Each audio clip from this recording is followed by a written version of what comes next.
This is Swarfcast. I'm Noah Graff. Tell me a little about this. I mean, we talked in the pre-interview about how naturally you gravitate towards being in the background and being observant versus, being a little more active. Tell me a little bit about that. And how do you think that influences what you do? Do you think that that's a positive? I think it's a positive. I like to pay attention to, the way, certain things play out in the background before I make a decision or, make a move. Just take this, this entrepreneur journey that I'm going on right now. A lot of people would say, I want to start a business, and they jump right into it, Yeah, or, they say, I want to start a business. I know exactly what I want to do. I know who my customers are. Great, I'm ready. In my case, I went through this entrepreneur opportunity program. I, shadowed a lot of people. I called a lot of people. I had a lot of mentors. I took a year, essentially a year sabbatical going through the Air Force, understanding all the intricacies, kind of sitting in the background and paying attention to how things are done before I actually said, all right, I'm ready to make a move and make a decision, which served me well because, I ended up getting out of that. And it seems like, like a lot of people are telling me, some of the traction that Hyphen is getting with investors and interest from customers is kind of, I'm sort of moving at light speed. And it's like, I'm really not, though. I've kind of been doing this for 17 months or so. Yeah. It's just that I was kind of doing it in the background, paying attention and taking in all the information. So for me, I think that kind of sitting in the background and paying attention and understanding, I mean, it's the same thing with people, right? If you just kind of, jumped into it and, made your, decided that you knew exactly, what this person was thinking and what this person said without actually sitting back and listening and paying attention to what they were saying. Yeah. It's like, you're probably going to make a mistake or make a misstep versus if you just kind of sit back, pay attention, understand, listen. Yeah, no, the listening is it seems like you're a really good listener. I mean, my counterpoint to that would be that, there is something to the fake it till you make it. You have to try. For instance, if you were learning how to play basketball and you were, watching somebody, steal the ball, like you're not going to learn how to steal it until you go, and you can watch as many times as you want, right? Yeah. And read about it. So what I see in you is a patience that a lot of people don't have. They just want to go into it, and I mean, there's something to be said for that as well. Tell me a little bit about another sort of thing with art. I think is not being afraid to fail, or as you said failing fast. Yeah. Yeah, that's exactly what Rick Rubin said in this book. And I was like, wow, it's the same thing. So talk about failing fast. This is another principle we could talk about. Yeah. Failure is an option as long as you learn something from it. Like it's, like people always, failure is not an option. It's kind of an option. As long as you learn something from it, and also, define failure, right? Like it's, did I fail for this month? Did I fail for life? Like what are we talking about here? So for me, like, with kind of, doing this, research that I'm doing and getting an understanding, there is and this kind of goes back to the whole, jumping right into it, and watching someone steal a basketball is different than you going out there and trying to steal a basketball. There's a happy medium between being able to sit back and observe and actually jump in. Yeah. You have to know what point you jump in. Like, it's like, double Dutch. It's like, you got to know, you got to know when the right time is to jump in. And so with research, the right time to jump in for me is when I understand what I'm going to learn if the worst case scenario happens. So if I'm working on something and I go through the analysis and I say, this is the worst thing that could happen. If it fails, this is the worst thing that could happen. I ask myself, what will I learn when this happens? If this thing happens, what will I learn? If I decide that what I'm going to learn is going to help me, it's not even failure, really. It's just a prediction. It's not failure. It just didn't completely succeed like I wanted it to. But it is that, like, if you get something from it, you are still taking steps forward. Yes. So the fail fast mentality is essentially, all right, if I fail, what am I going to learn from it? And this thing that I learned from it, will it help me make this part again, run it again, and go a little further than I was just now? And if the answer is check, check, check, then move forward. And so you just keep going. You go fast, you fail, you learn something, you make it better, you go fast again. Interesting. So, to me, things that I'm been working on in my own self-development, I talk a lot about serendipity. It sounds like that's what you're all about with R&D. What can I figure? How can this one little thing inspire the next thing? Can you give me an example of some serendipity that you encountered recently, either on a micro level or even on a macro level with, like, your life? Yeah.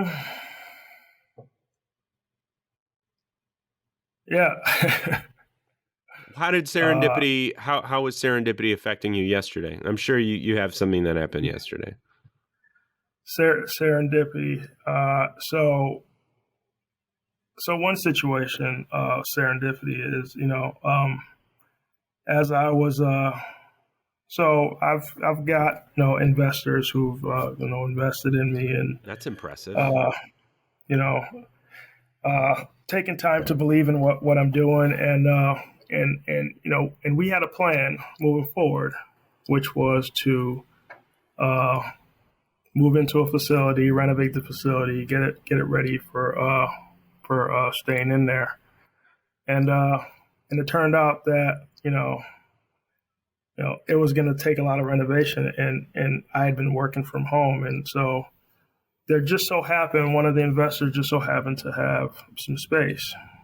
I was like, well, just go to that space for, just to clear your mind so that you're getting work done and you're not too distracted. So I went into the space. And you like to work alone?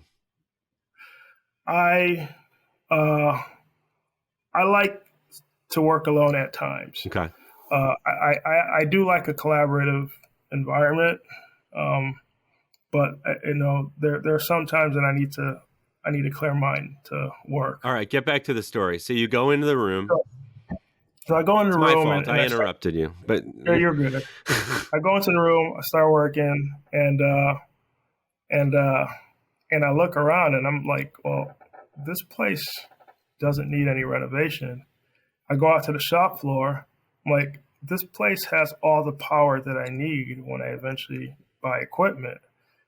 And then, I started thinking, because the place I was going to renovate was only like it had a 2-year window of renovation, because I'm telling myself, thinking optimistically, Like, I'm going to grow in 2 years and I'm going to outgrow this place. I'm going to need a new place. Well, if that's still the same mentality, this, new place that I'm at, was only had like 2 more years on the lease. And I thought, well, what if I just stayed here? I can just plug right into all this power. And so just the whole, I just needed a quiet place, ended up turning up to be the perfect place for me to start working, That is true for the next 2 years. serendipity. You get it. Like, it just, it was, no, nobody had plans about this place. Nobody thought about it. It was just, one day I was like, I need a place to, work. Like, oh, there's no one there. Just go sit down. I sat down. I was like, oh no, this has everything I need. Yeah. And, all of a sudden it's my, new address. That's fantastic. A couple other points. So, another artistic thing we talked about, working with limited resources. This is something that this is kind of part of your mission, isn't it? Your company. Yeah, right. And that's, it's kind of the nature of, growing up, how I grew up, limited resources, it was, in high school, like, I don't remember what year, but my dad stopped buying me school clothes after a while because all I did was wear my basketball and track sweats. I wear and I was like, I'm going to practice after school. Why am I going to get dressed? I'll just wear my jersey and it was sweatpants. And so it was just kind of like, just this mentality of like, this minimalist mentality of. Oh, you thought you were Albert Einstein wearing the same clothes every single day? Yeah. And so, and that kind of translated into some of the research that I did where, someone would say, oh, it's going to cost this much to do it. I was like, we got some scrap, metal in the back. We can whip some things together with some C-clamps. We're good, And that energizes you, doesn't it? It does. Finding, being cost effective. When someone else says it's going to cost $100,000 to do something, I'm like, oh no, we got enough scraps around here to make it $5,000. Like that certainly energizes me, which is why affordability and low cost is like one of the main cruxes of Hyphen Innovation. And that's what investors like. Well, yeah. It seems like they do. But yeah, that's one of the main things that really drives me is, being able to be cost effective, being able to look at a system and say, I think I can improve the thrust in that system, but keep the cost the exact same. Yeah. Like that's, that is exactly what energizes me, is that it's just that mentality of being able to reduce costs. Interesting. Do you like to reflect and think of yourself as an artist, or is this just sort of, sometimes I go, I'm a fine arts guy. That's in the back of your mind? Or do you ever, do you often, you're drawing something or you're coming up with some creative idea and you go, that is the fine arts part of Onome's brain? Yeah.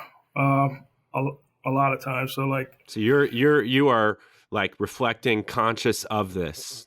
It's part of who you are being. It is interesting. Like in high school, I know we had this assignment where I think we were given like two dissimilar animals. So long ago, I don't remember. Two like dissimilar animals where we had to like figure out a way to draw them, like create this new thing with these two dissimilar things. Like it's like a dolphin and a tiger. How you create a dolphin tiger or whatever, and like that same kind of like exercise in art. Sometimes I apply to like turbine engine. It's like you look at you look at your conventional turbine engine. You have fuel nozzle. You've got a turbine inlet nozzle, and it's like, all right, these are two separate pieces. How do you manufacture them so they're the same piece and significantly reduce weight while improving the efficiency of a combustor. That's the exact same exercise as the exercise that we did in high school with the two dissimilar animals. Yes. It's the exact same thing. You're looking at these two different things that are not together, and then you're getting creative and you're bringing them together. That is so And interesting. the only difference is that now I have to bring in physics to make it actually work. Do you think that and these are things that I think about sometimes. Do you think that too many people just label themselves, I'm not creative? And they really are, if they were only just taught to believe that. It sounds like you discovered fine arts, or art class, and you had parents. They didn't exactly necessarily like say, "Oh, you should go and be an artist," but at the same time, it sounds like they were encouraging to whatever you were doing. Do you feel like that's a problem, that there just isn't enough people that have that confidence, and people are capable of a lot more? Or you think that you're Yeah, just gifted? Some I, of both. I, I don't think I'm that much more gifted than anybody else. If I am, I don't want to take away from myself, but I also don't want to, put too much onto, that I'm like better than everybody else. It's not true. I think that people just lack confidence because of whatever is going on in their environment. Um, and sometimes it can be as simple as just not seeing yourself in somebody else, not seeing uh, not seeing your color in somebody else, not seeing your personality trait in someone else, not seeing your gender in somebody else. Sometimes it could be just as simple as that, which like when I was getting done with my PhD, one of the things that I wanted to do was I wanted to be a professor. You did. You wanted to I be a did, professor. Interesting. not necessarily because I wanted to teach, but because of what I just said, where you don't see yourself in a lot of people. And I felt like there were a lot of young Black people who uh, who didn't believe that becoming an engineer, getting a PhD, uh, while being themselves was a thing. And so I was like, my one of my missions was like, I want to be an engineer. I'm going to keep my hair the same way it was. It had long braids. I'm going to keep my hair the same way it is. I wore baggy clothes. I'm going to keep wearing baggy clothes, keep wearing jeans. I'm going to keep wearing Timberlands. And I'm going to teach classes. And people, especially young Black men, are going to see themselves in me and say, oh, well, I can be him, That makes total sense. My only question about that is, wouldn't it make more sense to teach on, like, junior high or high school or something, if you wanted to have that effect? Because you're already in college. These Yeah. people already, there's certain socioeconomic, they have a certain confidence already. Uh, so, yes, as far as the impact would be more on a younger level. Uh, but I also witnessed several people drop out of engineering. Yeah. Started taking it.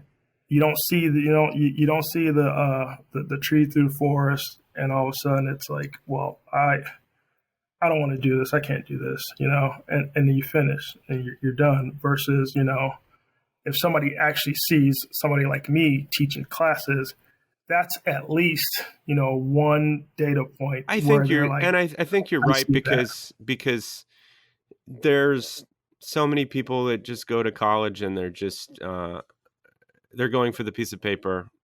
They're going Mhm. because they've been told to go, and there's the formula of the meritocracy, like go to the right school, get the piece of paper, go to the grad school, get the right Yeah. internship. So I get it. You're right that there's definitely something to that. And you feel like it would be important, particularly for African Americans, to see that. Yeah. Back then, what, 16 years ago, when I looked younger, like, I'm not sure the impact would be the same now. You got a But little back gray then, hair on your beard, but if you shaved, uh, back then it was like, I looked young. I was in my 20s. It's like, this is something that, that I'd like to do. Just, a lot of it is based on what you just said, where you just have people who aren't confident that they can do it, or haven't been reinforced properly yes, that they can do it, or have been told that, oh, you have to be really good at math, or you have to be, really good with numbers, or you have to be really good at science. It's like, no, you just really have to want to do something to be good at it. You have to want to wake up, and when you wake up, want to do that thing, and I feel like you'll be good at it. So, well, that's strong. My thought, the way I think of it is, you can be. It's like, for me, like, I love salsa dancing. I've been doing it for like 20 years, and the way I see it, there are naturals, there are naturals. and there are people that are like me. I consider myself a not unnatural. So yes, Yeah, if you're really yeah, into it and you want to do it and you try really hard, you yeah. can become between proficient and quite good. Uh, So, there are certain things people, it's like, if you go to basketball, there's people that have a lot of talent, and then there's mhm, people like Kobe Bryant, who had the yeah, talent and worked his ass off. yeah, yeah. So It's. I was just gonna bring up basketball too. Like, there's some guys who, in the off season, will not pick up a basketball, and when they pick up a basketball, Shaq. when they pick up a basketball in September, they're still way better than you, no matter how hard you worked.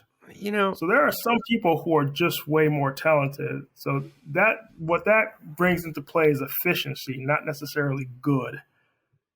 So you interesting. can, if you put your focus to it, you can do a good job. You may not be as efficient as the really smart guy who did nothing and showed up to work and just crushed everybody. It's uh there's a difference. It's interesting. I think about this with sports sometimes. I mean, to get to the major leagues or the NBA or whatever, like, everybody there had to be badass. And Hmm. yes, you look at certain players and you go, yeah, that guy's lazy. Yeah, But you know that at least to get there, he was he had to be in the gym every day as well. yeah. Maybe not as crazy as some, that's true, but Hmm. like, I- I don't know. I'm trying to think. I think, like, for instance, a player like Antoine Walker or something. Love to Hmm. eat fried chicken, and like, Yeah, you just yeah, people have reputations as being really good, and if only you'd work harder. But yeah, that, like, to get to that level, like, yeah, he had to work his ass off. He yeah. um Right. I know we're going And off on a tangent. And you probably got to go soon, but I want to go back a little bit to where you're talking about, minorities, African Americans. I'm a little opinionated about this because of my background. You know, look, I come from a Jewish family, emphasis on education. that said, I went to a high school that was 80% black when I graduated, 80% African American. And it was a mix of people. It was a mix of black people that their parents had become very successful and they had made it, and then it was other people that were like right out of the city. I was in the southern suburbs of Chicago, and it was really sad. It was, if you were an African American male, it seemed like it was discouraged to be in honors classes. It was people. It seemed like people were pushing each other down in a way. What do you think of that? Uh, And these are people, look, I understand there's a lot of good rationalizations, like people are in, they're going to a school that it's unsafe. They're going to a school and they have no money. They don't have time to study. They don't, their parents are on drugs. mm-hmm. This was a case of going to school that was safe, that had great teachers, that had plenty of Yeah. resources, that had plenty of money. And I'm totally stereotyping, and there were some people that weren't didn't exhibit that path. But do you feel that way? And do you feel like, as somebody whose parents are African, that you were on a different wavelength, even though you said you weren't in the honors classes? Do you feel like you still had a sort of different encouragement? And I've just asked about 10 different Yeah. things at the same time, but No, that's try to sift through it. But so part of the whole wanting to be a professor and wanting to provide that data point that kids could look at and say, "Hey, that's a young black guy with a PhD like that. That's a data point. I can do that." yeah. Uh, Part of that is part of my household as well. You know, um, just being able, and I think this part is missed with a lot of uh, non uh, black people, uh, is just having that figure in your presence is significantly different than not having that figure in your presence. Having my dad, who not only has an MD, has a PhD, Mm-hmm. as a medical doctor, is practicing, What did your mom do? is the professor. My mom got a has a PhD in public health, All right. so both PhDs. So both a lot So of emphasis on education. yeah, without saying it, it's a lot of foreign countries, a lot of first generation Americans, especially from Nigeria. It's always like, oh, it's you're gonna go to college, you're gonna become a doctor, you're gonna become a lawyer, you're gonna become an engineer. It's like it's a thing that goes without being even said. Is that because Like the it's people that are able to make it over here are some of the best and brightest? I mean, yes. I mean, what's the percentage? Isn't it like 30% of Nigerians that have come into America have gotten advanced degrees? Yeah. Like it's some insane number. I would have Like thought it would be higher. it's that's advanced degrees. So I don't know. Maybe some of them got just a bachelor and decided they're done. But like it's just having that in that presence is different. Just having that presence. Like I never, and at no point did I think that I couldn't go to college, and at no point did I think that there was an alternative to college.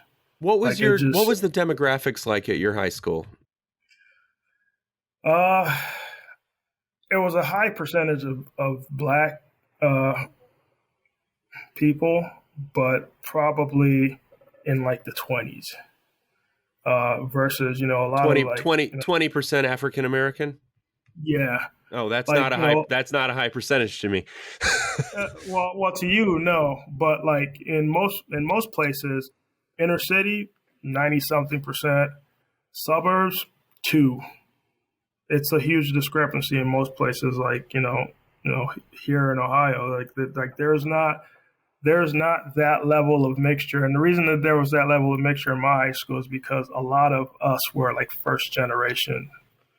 A lot of us had parents who were professors at Michigan State, and so it was so a lot of us were, like it was very much like a kind of like a melting pot of first generation, Africans. from somewhere from Africa. Okay, so it Uh, wasn't African Americans necessarily, it was Africans. And if they were African I mean, American, if they were African American, their yeah, parents were professors. yeah. I mean, it was So first was it generation African Americans, but we grew up in essentially a foreign household. I see. So So was it a middle class to upper middle class high school then? yeah, yep. Okay. Cuz it's interesting, you hear Lansing. It sounds like Lansing has just all kinds of different, you know, different places. Well, to be clear, I went to school in East Lansing, Okay, I have so no Michigan. idea So what the difference is. they're two different cities. Michigan State is. Yes, yes, two Gotcha. different cities. East Lansing is different than Lansing. Lansing is the capital of Michigan. East Lansing is the city east of Lansing. Where is Magic Johnson from? Lansing. He's from Lansing. He went to Lansing, Lansing Everett. Okay, Yeah. interesting. So Um, yeah, two different. so a great number of people who listen to this podcast, they're in the precision machining industry. They're either owners of companies or engineers or people who work in the shop. You know, everybody's just like, we need everybody in the trades. The college is a waste of money. It's not going to lead to what you really need. You're missing out on practicality. Look, you're an academic. You're the opposite. You're son of academics, which probably, it's either genetic or learned or both, why you became an academic in the end. How do you feel about people on their pulpit saying all this stuff? And I believe that there's something to it. I really do. But at the same time, I believe, it's not all one-sided. To start, I think that a healthy dose of understanding both perspectives is necessary. Um, like it's not A just getting. PhD is not for everybody. Let's face it. Yeah, a PhD is not for everybody, but learning and going to school and understanding how to strengthen your aptitude is necessary. Whether that's Uh, trade school or, it yeah, doesn't matter. Like it's like for me, like I hire students and I'm working with them. They always are. They always doubt their capability and how much they've learned and whether they've learned enough to get a real, get a job versus, these just being are an these are intern. undergraduate students or Undergraduates, masters, graduate, masters, PhD, and even they aren't confident in their. every, everyone doubts themselves. And I always tell people, always tell them, you have you have no idea how little people know when they go to a job. Like you can learn for as long as you want. You're going to go to the job and you're not going to know anything. And they're going to have to teach you. The reason that you're going to school is to build your aptitude to learn. Yeah.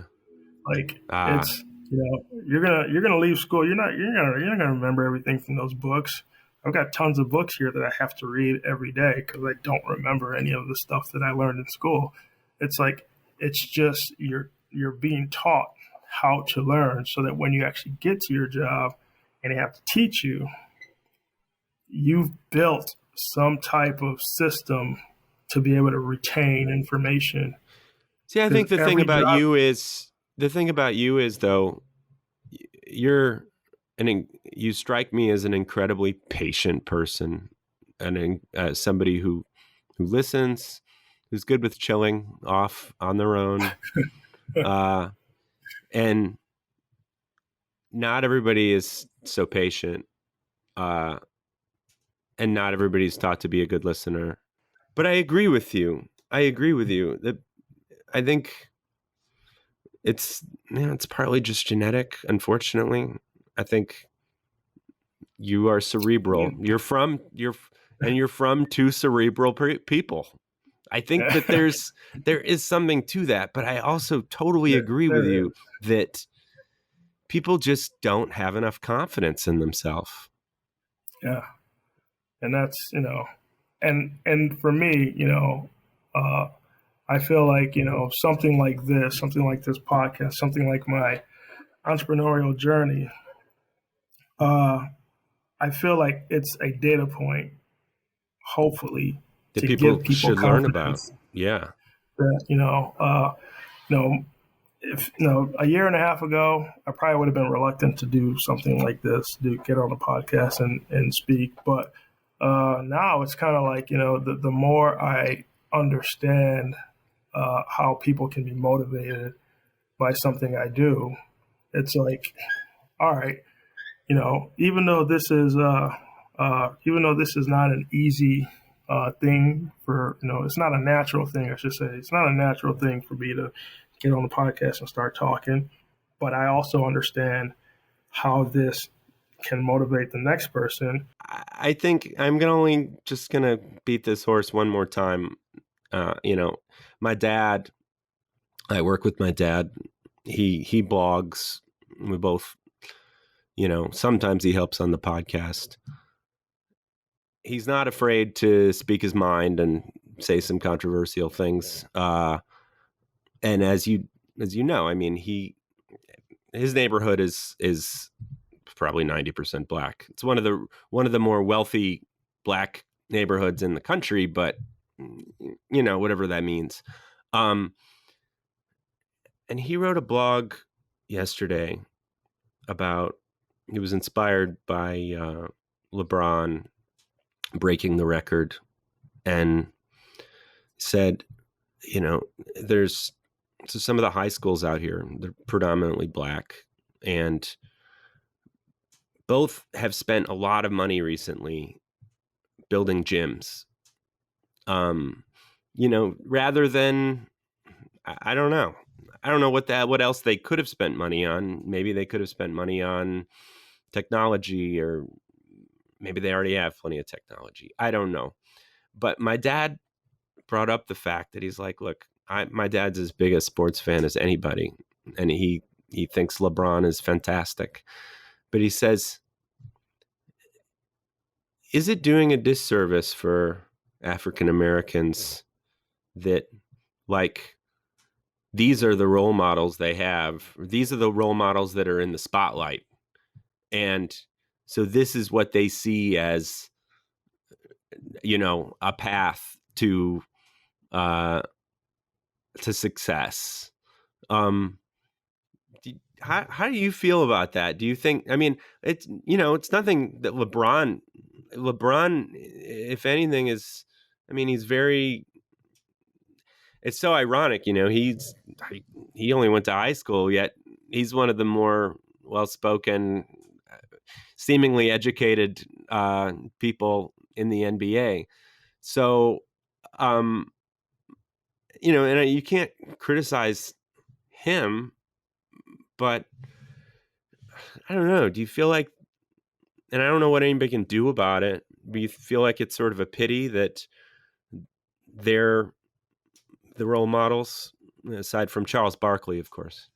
Well, um, The real question is why. The real question is why is LeBron the role model? So if you think about, let's just look at the uh, dichotomy of coming from two different communities.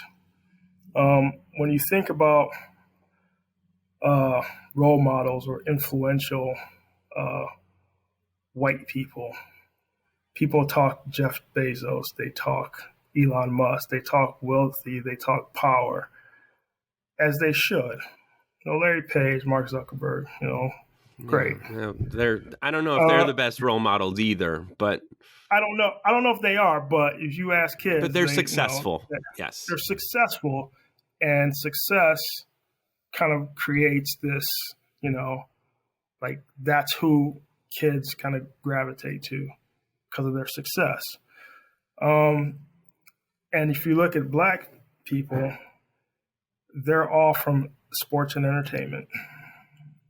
They're Jay Z, they're LeBron, they're Oprah, they're Beyonce, and the question is why?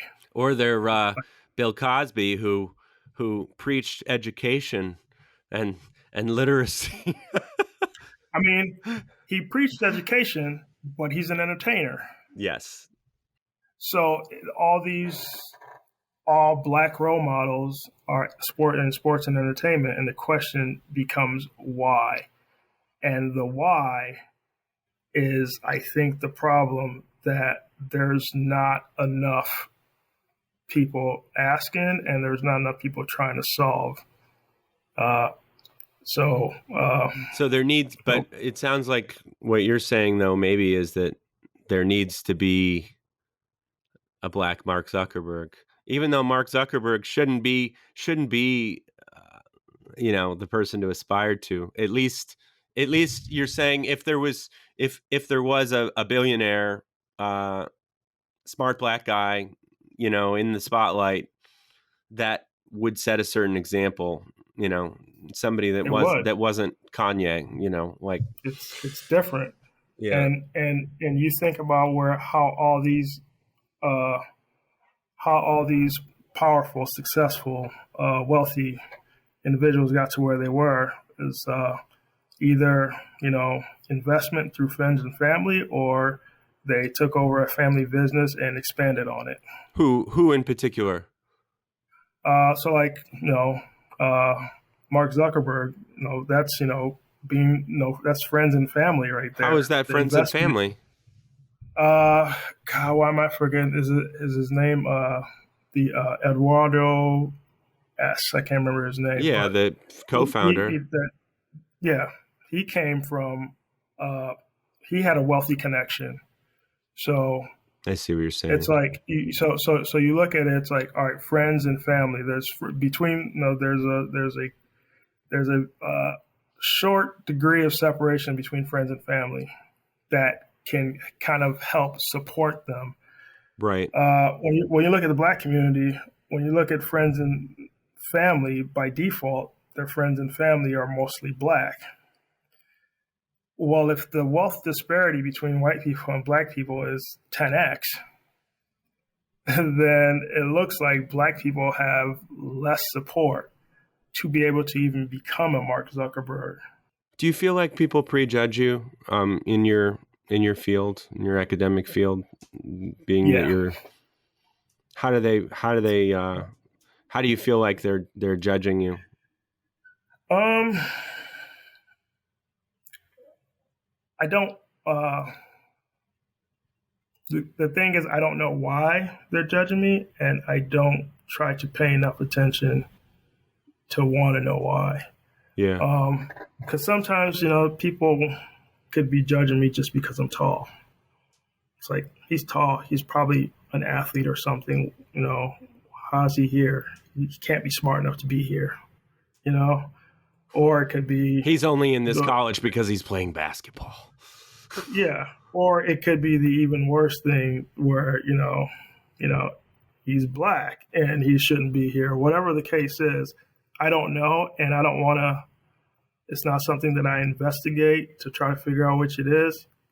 But certainly, You know, I no no, and it's happened so much in my life that I kind of just like I'm gonna keep doing what I'm doing and not pay attention to it, because once you pay attention to it, you get wrapped up into the emotion of it. Yeah, Uh, I but can yeah, imagine.